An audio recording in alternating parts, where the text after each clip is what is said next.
Buscando joyitas retro poco conocidas en la vieja Nintendo, me topé con varios títulos muy interesantes, pero uno en particular llamó fuertemente mi atención por su propuesta innovadora en aquel momento y su influencia en la futura creación de un género que se haría muy popular. Sweet Home es un videojuego producido por Capcom en 1989 para la Famicom, la versión asiática de la Nintendo, por lo que este título nunca salió de Japón y se conoció por estos lados del charco mucho tiempo después de su lanzamiento. La premisa del juego nos coloca en la piel de 5 protagonistas, Kazuo, Taro, Akiko, Asuka y Emi, con una misión: adentrarnos en una vieja mansión olvidada de Dios para recuperar unos cuadros de gran valor cuyos dueños murieron hace muchos años. Sin embargo, en el momento en el que nuestro grupo entra al lugar, queda atrapado y se revela que la mansión no es más que una trampa llena de fantasmas, zombies y criaturas de pesadilla lideradas por Lady Mamilla, o más bien el espíritu maligno de esta, la cual no descansará hasta acabar con todos y cada uno de nuestros protagonistas. En este punto no queda más opción que adentrarnos en la oscuridad de los pasillos de la mansión, en la que nos esperan toda clase de criaturas infernales, trampas y acertijos. El título nos presenta una jugabilidad muy particular en la que podemos armar grupos máximo de 3 y mínimo de 1 para explorar la mansión. Este es un detalle muy genial, ya que te permite dividir al grupo y explorar distintos rincones al mismo tiempo con diferentes personajes. De hecho, algunas de las maneras en las que tendrás que resolver acertijos o escapar de una muerte segura implican el uso de esta mecánica. Cada personaje tendrá un ítem principal, como una llave maestra que abrirá puertas cerradas, una aspiradora que te permite retirar cristales rotos que bloquean el camino, un encendedor, una cámara fotográfica o un kit médico que cura los estados alterados. Varios de estos ítems son esenciales para completar la aventura, por lo que debes cuidar que ninguno de los integrantes de tu equipo muera o te verás en serias dificultades. Algo importante a mencionar es que la muerte es permanente, por lo que además de reducir tu fuerza de ataque en batalla, perderás un ítem principal. Ya aclaradas varias características de la jugabilidad, debo decir que este juego tiene fama de haber sido un precursor del género del survival horror. Y aunque pienso que los géneros son el resultado de un proceso de décadas de evolución, sucesión y reinvención de muchos títulos que se influencian entre sí, lo cierto es que este juego sería un referente importante para uno de los más grandes exponentes del survival horror, Resident Evil, el cual la gente de Capcom ha admitido fue inspirado directamente por este juego, incluso en su título. Este simple hecho ya bastaría para darle reconocimiento en la historia de los videojuegos como un importante precursor del género, y de paso animarte a jugarlo si es que ves a los videojuegos como algo más que un entretenimiento. Y es que la manera en la que el juego fue diseñado obliga al jugador a administrar el inventario de manera muy cuidadosa, debido a la poca cantidad de objetos que puedes cargar. Esto se podría decir que fue una versión temprana de lo que hoy se conoce como gestión de inventario y es tan típica en los juegos de supervivencia. Esto, sumado a la muerte permanente, generan una tensión constante en el jugador, ya que nunca sabrás qué trampas te esperan o qué clase de enemigos aparecerán ante ti. Afortunadamente, los desarrolladores pensaron en lo frustrante que sería el juego y decidieron que pudieras salvar la partida en cualquier momento, lo cual seguramente harás cada 5 pasos.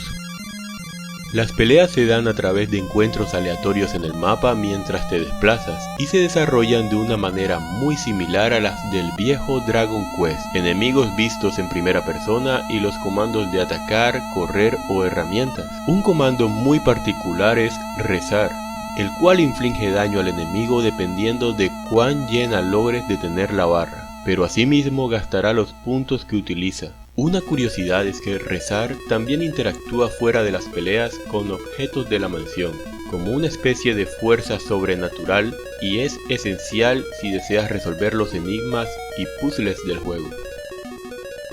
Otra mecánica muy particular es la posibilidad de utilizar el comando llamar, el cual permite a integrantes que estén por fuera del combate unirse a la batalla.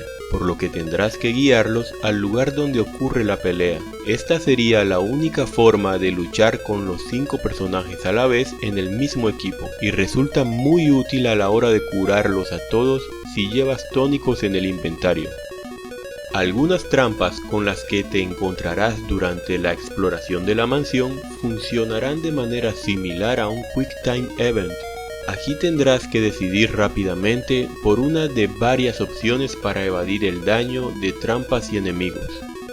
Los gráficos son de lo mejor que podrás conseguir en un sistema de 8 bits, con enemigos sumamente detallados, diversas cinemáticas a la hora de morir, y rincones de la mansión que centellean constantemente con relámpagos y otros detalles que, sumados a los efectos de sonido, logran crear un ambiente misterioso y sombrío.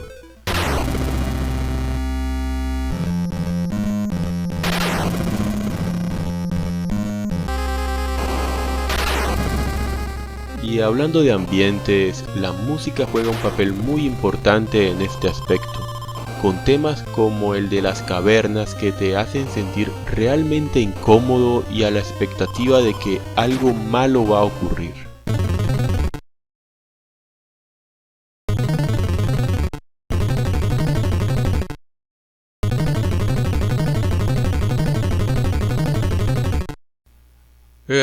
Genial, ¿atrapado de nuevo? No sé qué tengo que hacer y el juego no me da pistas. Y ahora estoy frente a un río de sangre o lava o quién sabe qué, y tampoco pienso averiguarlo. Ahora me servirían unas tablas que dejé hace como 3 horas porque las tuve que cambiar por unas llaves que abrían una puerta a un cuarto con un galón de gasolina que servía para echar a andar un generador para encender las luces de un cuarto oscuro que debía atravesar para llegar aquí. Además, ¿qué clase de maniático asocial tiene una cueva debajo de su casa? Si estoy en la Baticueva, mejor dejo hasta aquí la reseña porque lo hice todo mal. Además, esta maldita musiquita me está volviendo loco.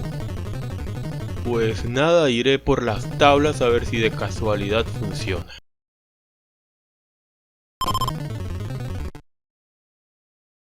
Este título no es fácil, pero su dificultad no radica en sus enemigos, que aunque pueden llegar a ser complicados al inicio, a medida que te fortaleces dejan de representar un gran obstáculo. El problema serio es que los stats como maldición o veneno pueden matarte irremediablemente si no cuentas con Akiko o pastillas en su defecto, que son muy escasas. Pero indudablemente la amenaza real del título son los puzzles y acertijos sumamente crípticos que en más de una ocasión te partirán la cabeza de tanto pensar y provocarán que te atasques durante muchísimo tiempo. Esto sin contar los momentos en los que el grupo es separado o debes devolverte a algún lugar recóndito a buscar un ítem que olvidaste o ignoraste y que era necesario para avanzar.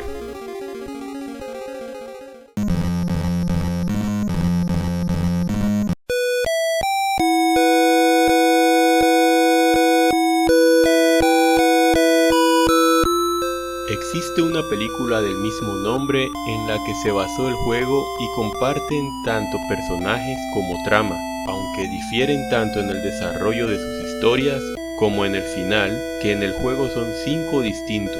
Capcom envió al set de rodaje al célebre Tokuro Fujiwara para tomar notas del filme y llevarlo al videojuego. Finalmente, la película se distribuyó en Japón el mismo año que el juego, es decir, en 1989, pero con meses de antelación.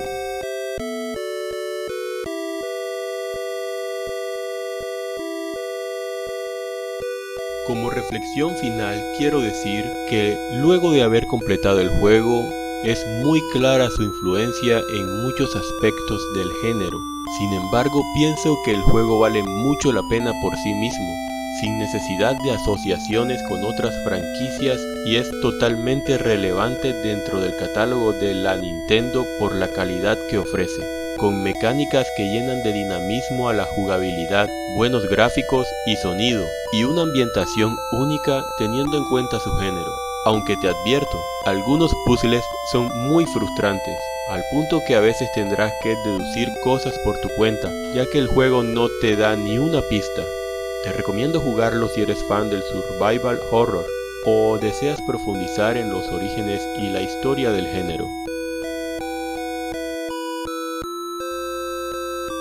No siendo más, que tengas un gran día y hasta la próxima retro reseña.